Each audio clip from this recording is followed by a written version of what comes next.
পুনৰ অনা অসমীয়াই এবাৰ অসমীয়াৰ ওপৰত আক্ৰমণ চলালে নিশা তিনচুকীয়া ৰাজপথত 9-10 জনীয়া এটা অনা অসমীয়া গুণ্ডা বাহিনীয়ে এজন যুৱকক অৰ্থাৎ ৰেদীপ ডেকা নামৰ এজন যুৱকক গুৰুলকৈ প্ৰহাৰ কৰে যাক লৈ এতিয়া তিনচুকীয়াত উত্তপ্ত পৰিস্থিতিৰ সৃষ্টি হৈছে এই মুহূৰ্তত জনাই ল'ব বিচাৰিছে গুৰুত্বপূৰ্ণ খবৰ তিনচুকীয়া ৰাজপথত নিশা উত্তপ্ত পৰিস্থিতিৰ সৃষ্টি হয় একাংশ গুণ্ডা বাহিনী অৰ্থাৎ বিহাৰী সম্প্ৰদায়ৰ 9 জনীয়া এটা দলে উদণ্ড যুৱকৰ দলে ৰেদীপ ডেকা নামৰ এজন যুৱকক গুৰুলকৈ প্ৰহাৰ কৰে যাৰ ফলত গুৰুতৰভাৱে আহত হৈছে ৰেদীপ ডেকা নামৰ যুৱকজন ইয়াত দৃশ্য দেখুৱাইছো এজন ভুক্তভোগী ৰেদীপ ডেকা গুৰুতৰভাৱে আহত হৈছে মূৰত 7টাকৈ চিলাই পৰিছে তিনচুকীয়াত পুনৰ অনা অসমীয়া বিহাৰীৰ দাদাগিৰি দপদপনি ৰাজ্যত যিহেতুকে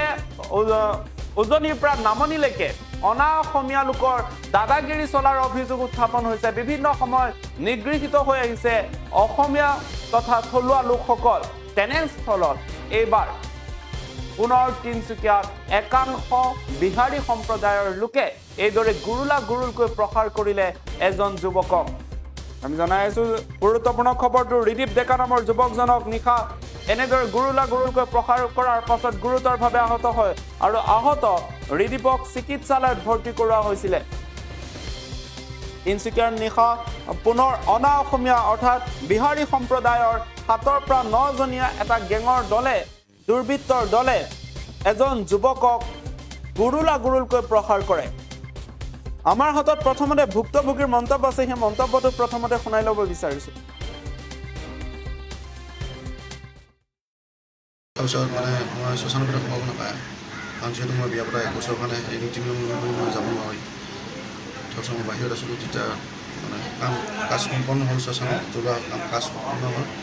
তাৰপিছত একেলগে অহাৰ পিছত মই সেইফালে ওলাই মানে মোৰ লগৰটো ঘৰটো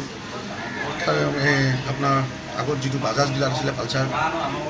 সেই ৰাস্তাটো হয় সঠিক ইমানকৈ নাজানো তাৰপিছত মই এনেকৈ আহি থাকোঁতে লগৰ ঘৰৰ ৰাস্তাটো সেই টাৰ্ণিং এটা আছে টাৰ্ণিংটো মোৰ অলপ টাৰ্ণিংটো ঠেক যিহেতু মানে মই এফালে গৈ আছোঁ আৰু সেইফালৰ পৰা এখন বাইক আহি আছিলে এতিয়া মাজত ফচি গ'ল আৰু তাৰ গাড়ীখন মাজত আৰু মই এইটো চাইডত ফচি গ'লোঁ সেই বুলি মই তাক ক'লোঁ তোৰ গাড়ীখন আগত লৈ যা তাৰপিছত তোৰ গাড়ীখন আগত লৈ যা বুলি ক'লোঁ কি তই দমজা নেকি মানে তেতিয়া মোক ক'লে মই তেতিয়া ক'লোঁ যে দমজা নাই আগত গাড়ীখন লৈ যা হেৰি হৈ আছে সেইবুলি সি আগত গৈ পিনে গাড়ীখন কাৰোবাৰ তাৰ ঘৰে হৈ থাকে নেকি গম নাপায় মানুহটি গাড়ীখনটো এনেকৈ 6-7টামান ল'ৰা আহি গ'ল 6-7টা ল'ৰা অহাৰ পিছত এনেকৈ ঢাকি কৰিলে মোৰ লগত তেতিয়া মই এবাৰ ঢাকা দিলোঁ মোক কি হ'ল মোক এনেকৈ দম নেকি সেইবুলি আৰু 6-7টা ল'ৰা কোনো বেছি আহিলেও গম নাপায় সেইখিনি মই ঢাকি কৰিলে তাৰপিছত হেলমেটে মোৰ মাথাত মাৰি দিলে হেলমেটে মাথাত মৰাৰ পিছত ব্লাডিং হ'ল তাৰপিছত সেইবুলি আকৌ সিহঁতে ক'লে ইয়াতে ৰখি থাক পুলিচ মানুহ ঠিক আছে পুলিচ মাতিছে যিহেতু মই আছোঁ একো নাই তাৰপিছত পুলিচ আহিলে আহি তাৰপিছত উঠাই লৈ আমাক লৈ গ'ল লৈ যোৱাৰ পিছত আপোনাৰ তাতে চিভিলত লৈ যোৱাৰ পিছত ব্লাডিং সেই চিলাই কৰিলে চিলাই কৰাৰ পিছত 6-7টামান চিলাই কৰিলে ইমানটোৱে সঠিককৈ ইমান গম নাপাওঁ কিন্তু 6-7জনমান তাৰ বেছিও হ'ব পাৰে এতিয়া আমি অকল হিচাপ গণি থাকিবলগীয়া হৈছে হা সিদিনা যোৱাকালি আমি বাবলু দহতীয়াৰ বিষয়টোক লৈ দোকান চাটাৰ বন্ধ কৰি দিব লগা হৈছে আজি আকৌ ৰাতিটো কেইটাটো ঘণ্টা বাগৰিলে এতিয়া আকৌ ৰেদীপ ডেকা বুলি এজনক 8টাকৈ চিলাই কৰিছে 8-10 জনীয়া এটা দুৰ্বৃত্তৰ দল বিহাৰী মাৰোৱাৰী সম্প্ৰদায়ৰ এটা দুৰ্বৃত্তৰ দলে আক্ৰমণ কৰি তেওঁক আটেম্প টু মাৰ্ডাৰ চিধাই কৈছোঁ তেওঁক একেবাৰে মাৰি পেলাবলৈ লোৱা যিটো প্ৰচেষ্টা এই প্ৰচেষ্টাটো আচলতে সাংঘাতিক হৈছে আমাৰ ভয় লাগিছে হিমন্তই কৈ থকা নামনিৰ পিকচাৰটো উজনিত আমাক এই যিসকল আমাৰ ভোজপুৰী সম্প্ৰদায় আছে যিসকল আমাৰ মাৰোৱাৰী সম্প্ৰদায় আছে এওঁলোকে আমাৰ ওপৰত এই ধৰণৰ এটা জিজ্ঞাসু এটা পৰিৱেশ এটা আমি আশা নকৰা এটা পৰিৱেশ এটা ইয়াতে আৰম্ভ কৰি দিছে এতিয়াতো মাৰপিটত আহি গ'ল কালিলৈকে তেওঁলোকে অসভ্য শব্দ ব্যৱহাৰ কৰি আমি ক'ব নোৱাৰা শব্দ ব্যৱহাৰ কৰি গালি গালাজত আছিলে এতিয়া যোৱাকালি ৰাতি মাৰপিটত তেওঁলোকে আৰম্ভ কৰি দিছে এই মাৰপিটৰ প্ৰত্যুত্তৰ কি হ'ব গ্ৰাম্য অঞ্চলৰ থলগিৰি খিলঞ্জীয়া ৰাইজ চহৰমুখী অঞ্চলৰ খিলঞ্জীয়া ৰাইজে চিন্তা কৰিছে ইয়াৰ ওপৰত তেওঁলোকৰ একশ্যন হ'বই আৰু এই একশ্যনৰ বিপৰীতে পুলিচ প্ৰশাসনৰ যিটো আমাৰ ওপৰত প্ৰতিক্ৰিয়া আহিব এই কথা বতৰাবিলাকত তেওঁলোকে আগতে ভাবি ল'ব লাগে তাত আমি জানো যে প্ৰতিজন খিলঞ্জীয়া অফিচাৰ ইয়াতে আছে তেখেতসকলে আমাৰ ওপৰত জপিয়াই পৰিবলৈ সষ্টম সাজু কালি যেটো দোকান বন্ধ কৰিছে তাত পুলিশ প্ৰটেকশন দি